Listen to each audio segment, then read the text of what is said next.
So first up on the audio-visual segment, we have Alfred Rosenberg, Last Words from the Nuremberg Trial, 1946. So this is when the people who were just following orders learned that wasn't an excuse. The good old-fashioned Nuremberg trials, where it was like, oh, you're just following orders? Ooh, well, we don't give a shit, because that's not an excuse. So this is a guy, Alfred Rosenberg. If you'd like a little Wikipedia summary, he was a Baltic German Nazi theorist, theologian, ideologue, and convicted war criminal. Now, it is, you would be like, wow, that sounds like a Jewish last name. But presumably he wasn't Jewish. You know what I mean? Sometimes people just have German last names. He helped direct the mass murder of the Slavs, which are humans, by the way. And he was sentenced to death by hanging and executed, but not before taking full accountability. Did he not take full accountability?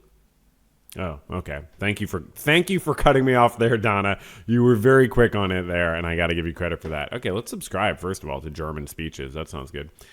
And, okay, let's check it out. So what was he saying? Was he sorry? Was he not sorry? Is it too late now to say sorry? Let's see. Last words. This is his last words when he was like, oh shit, they really got me. I guess I was, I guess I got here. I call on the defendant, Alfred Rosenberg.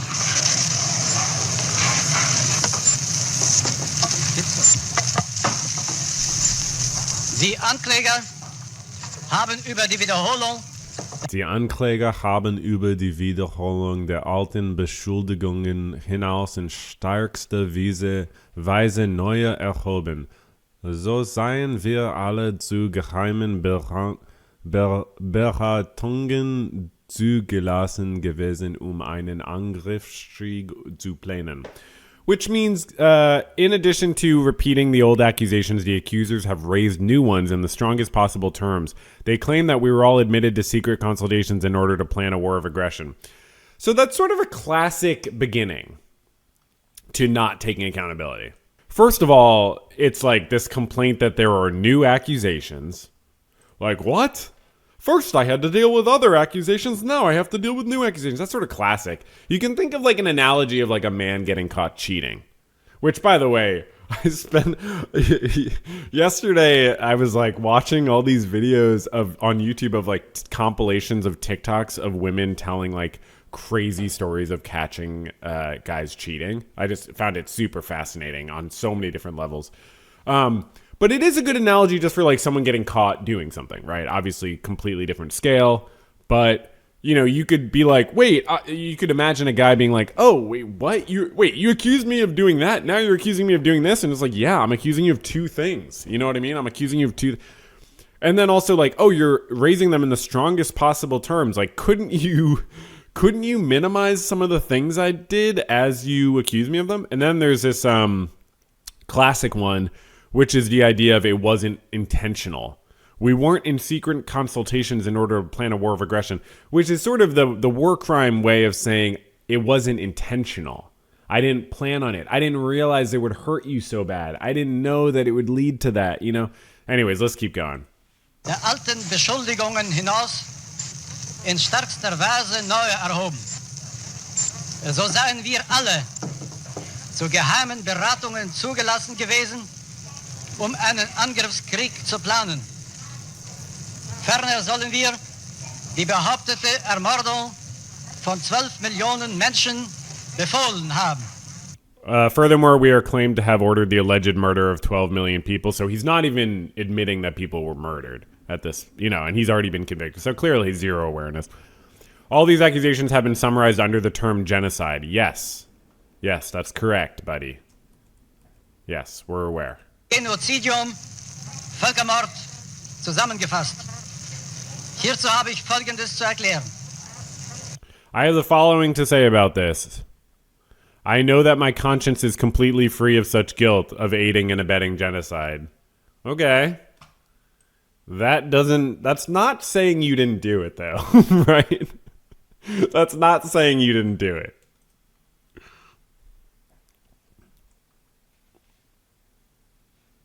Okay, so it seems like genocide he did say genocide before. He said genocidium, but now he's going back to Völkermord, which means like killing people.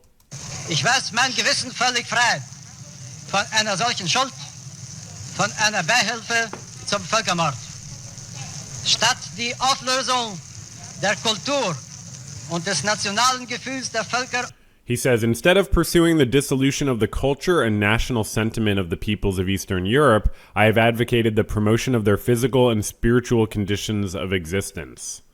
So notice how that's completely abstract. People do this sometimes, actually quite often when they're not taking accountability for things. They just speak in very different abstract terms. Like sometimes you'll ask someone, did you do this? And they'll respond, well, I did something else. And it's like they don't really answer. It's like a tangential answer. It's like, well, I did this. And it's like, no, I ask you, like, I'm like, did you do A? And they're like, well, I did A.5 or B or whatever. I did B. I shouldn't say A.5.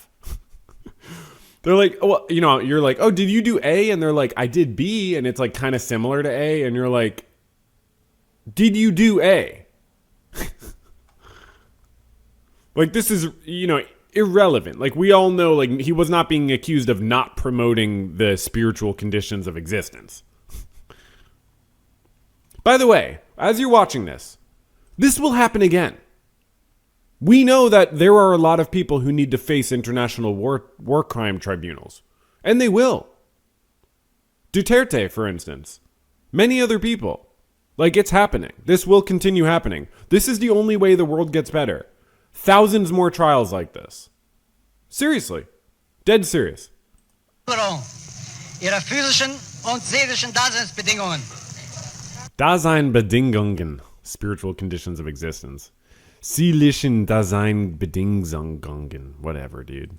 Statt ihre persönliche Sicherheit und He says, instead of destroying their personal safety and human dignity, I have a proven record of opposing any policy of violent measures with all my strength and have fiercely demanded a just attitude on the part of German officials and humane treatment of Eastern workers. Yeah, okay. No specifics given. But whatever, keep telling yourself that. Then he says, instead of practicing child slavery, as they say, I have provided protection and special care for young people from combat-prone areas. So he's basically just saying, I didn't do A. In fact, I did B, which is quite good.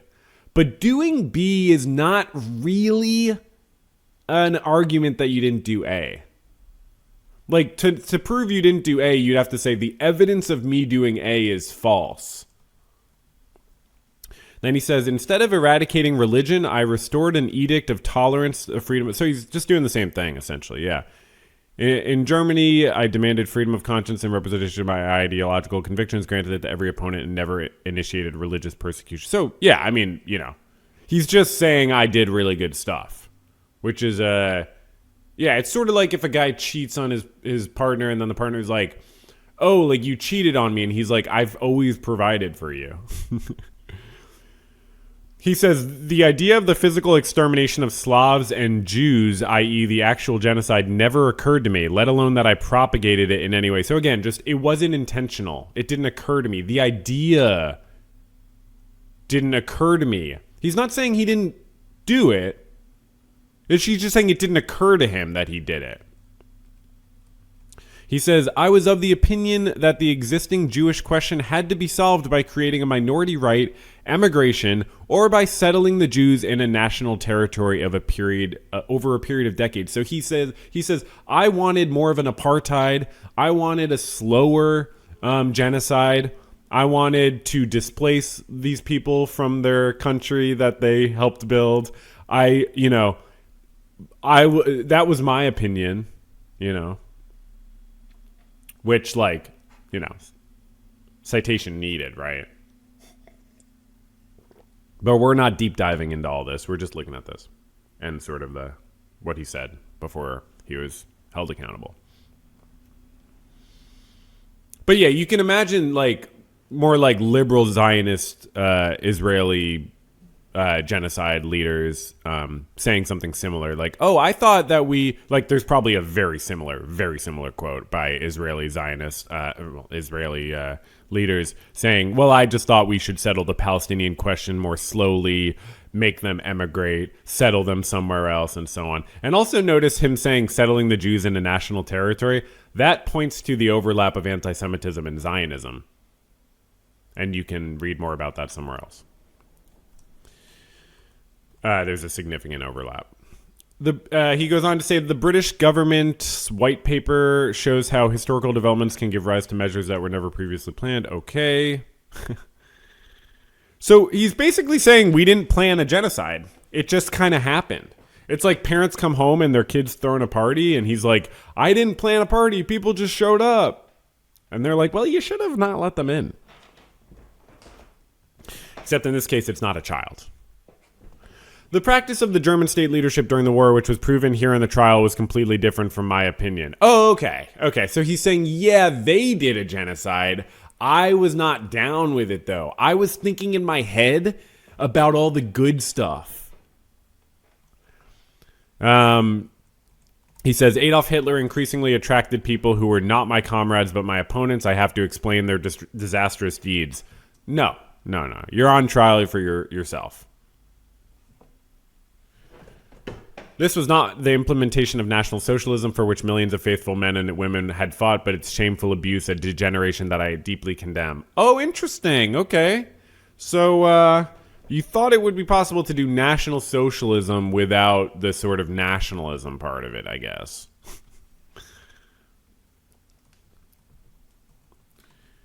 He says, I welcome the idea that a crime of genocide should be outlawed by international agreement and made subject to the most severe punishment on the natural condition that genocide must not be permitted against the German people in any form now or in the future. Okay, that's a weird justification. I mean, you could just say you're against genocide without having to say so that it's never used against Germans. But yeah, he's like, no, I actually agree that genocide is wrong. And I was like, cool, man. Whoa, okay. He says the Soviet prosecutor stated, among other things, that the entire so-called ideological activity was a preparation for crimes. I would like to explain this. National Socialism advocated the idea of overcoming the class struggle that was replacing the people in the unity of all states in a large national community. It's just all ideological bullshit. For example, it restored the honor of manual labor on Mother Earth through labor service and focused the eyes of all Germans on the necessity of a strong peasantry. It's really fascinating how non-materialist this ideology is, how it's completely divorced from reality it is. Like literally just describing like ideological fictions. He says, so in the Winterhilfswerk, like winter help work, it finds a comradeship of the whole nation for all comrades in need, regardless of previous party affiliation. Yeah, it doesn't seem like that was the case, actually. He says, and who knows, maybe this guy was partially delusional, maybe he was fully lying, maybe a mix of the two, cognitive dissonance, probably, someone doesn't do all this stuff knowingly, evilly. Usually people, when they do evil stuff, like justify it to themselves. He says they built mothers' homes, youth hostels, community breaks in the factories, and introduced millions to as yet undiscovered treasures of art. I served alongside them all. Yep, dude, you're being on trial for the murder part. He's like, no, but we did all these good stuff. But in my love for a free and strong Reich, I have never forgotten my duty to venerable Europe. I think you just like live in a world of ideas and not reality. He says, I called for its preservation and peaceful development as early as 1932 in Rome, and when I became Minister of Eastern Europe in 1941, I fought for the idea of winning the peoples of Eastern Europe for as long as I could. And then what happened? Alfie, baby? He says, therefore, in the hour of need, I cannot renounce the idea of a socially peaceful Germany and a Europe aware of its values and remain true to it. Dude, no one's asking you to do that. You just live in a Delulu world. He says, despite all shortcomings, honest service for this worldview was not a conspiracy. My actions never a crime. They were, actually. But I also understood my struggle, Mein Kampf, like the struggle of many thousands of my comrades. I'm sorry, it's Meinen Kampf. I never did learn the dative or whatever. led for the noblest idea that has been fought. Yes, see, it's all about the ideas. He's an ideas man. And okay, we're getting to the end here where he says, I'm so sorry. No, I'm just kidding. I don't think he does. He says, I ask you to recognize this as truth, then no persecution of faith could arise from this trial. You literally live in a Delulu world, Alfie. I am convinced that this would be a first step towards a new mutual understanding between peoples without prejudice, without bad feelings, and without hate. It's honestly fascinating. It's honestly fascinating. And here's a text version. Oh no, this is in reference to the idea that it wasn't like a plot. It wasn't like agreed on. This is from a speech by Himmler. Let's give ourselves a Wikipedia summary of Heinrich Himmler. German Nazi politician, military leader, was the fourth Reichsfuhrer of the Schutzstaffel Protection SS, leading member of the Nazi Party, one of the main architects of the Holocaust. So the speech he gave in 1943, this was something I just thought was worth sharing. He says, amongst ourselves, it shall be said quite openly, but all the same, we will never speak about it in public. He wants to speak of a really grave chapter amongst themselves, but not in public. We stand people against a wall and kill them, and we never spoke about it, and we never will speak about it. This is a speech before senior war criminal officers who love to just follow orders as well as just giving orders. Each of us shuddered. So okay, the reason we're reading this is because we just saw what was said to the public, right? We just saw what was said to the public. Now we're going to see what is said in private. National Socialists said, we did not hesitate on June 30th, 1934 to do our duty as we were ordered. This is a reference to the Night of the Long Knives. Murder of Rome, SA leaders, and other purges. So just a bunch of murders.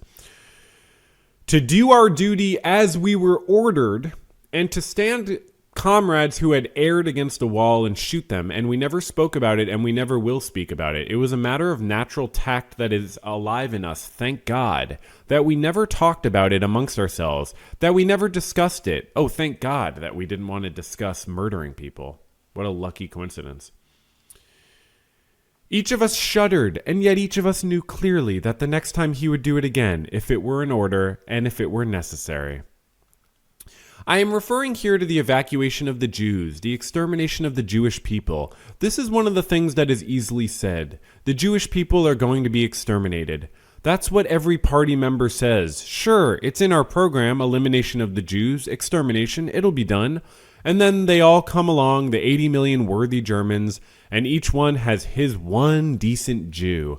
Of course, the others are swine, but this one, he is a first-rate Jew. Of all those who talk like that, not one has seen it happen. Not one has had to go through with it. Most of you men know what it is like to see 100 corpses side by side, or 500, or 1,000. To have stood fast through this, and except for cases of human weakness, to have stayed decent. That has made us hard. This is an unwritten and never to be written page of glory in our history, for we know how difficult it would be for us if today, under bombing raids and the hardships and deprivations of war, if we were still to have the Jews in every city, as secret saboteurs, agitators, and inciters. If the Jews were still lodged in the body of the German nation, we would probably by now have reached the stage of 1916 to 1917, God forbid. The wealth they possessed we took from them. I gave a strict order which has been carried out by SS Obergruppenführer Pohl, that this wealth will of course be turned over to the Reich in its entirety. We have taken none of it for ourselves. Individuals who have erred will be punished in accordance with the order given by me at the start, threatening that anyone who takes as much as a single mark of this money is a dead man. A number of SS men, they are not very many, committed this offense, and they shall die. There will be no mercy. We had the moral right, we had the duty towards our people to destroy this people that wanted to destroy us, we're pretty sure. But we do not have the right to enrich ourselves by so much as a fur, as a watch, by 1 mark or a cigarette or anything else, because we are super godly men with great consciences. We do not want in the end, because we destroyed a bacillus, to be infected by this bacillus and to die. I will never stand by and watch while even a small rotten spot develops or takes hold. Wherever it may form, we will together burn it away. All in all, however, we can say that we have carried out this most difficult of tasks in a spirit of love for our people, and we have suffered no harm to our inner being or our soul or our character, I swear. Now, why did I read it in that tone? I don't know. It just kind of came naturally. Like, there's something very, like, I guess to me, the tone is like someone trying to convince themselves of something, right? And so this is the kind of frankness that they were able to achieve. They weren't able to necessarily achieve full frankness, because that would involve actually knowing that what they did was morally wrong, right? So this is the most frankness and honesty you can get without someone realizing that they are committing horrible, immoral acts. So you still have all the justifications and the rationalizations, but you also have the directness that was lacking from Alfred's soliloquy. But, you know, just kind of an interesting thing. Maybe I'll post that as a little bit of a VJP clip, because we do like to talk about fascism, and we like to talk about how minority groups are targeted. And as a Jewish person myself, I like to explore how Jews have been targeted so that we can all better understand how it is not anti-Semitism or targeting Jews to say, you know, that Israel should stop committing war crimes, or to say that, you know, many Jews do not need an ethno-state to call home. And that, you know, I just want to make it clear what real anti-Semitism looks like. You know what I mean? So anyways, yeah, I also just think it's important to understand like how people try to avoid accountability, how they justify their actions to themselves, and how those justifications are different for the public sphere versus amongst their own wrongdoing community. This is a podcast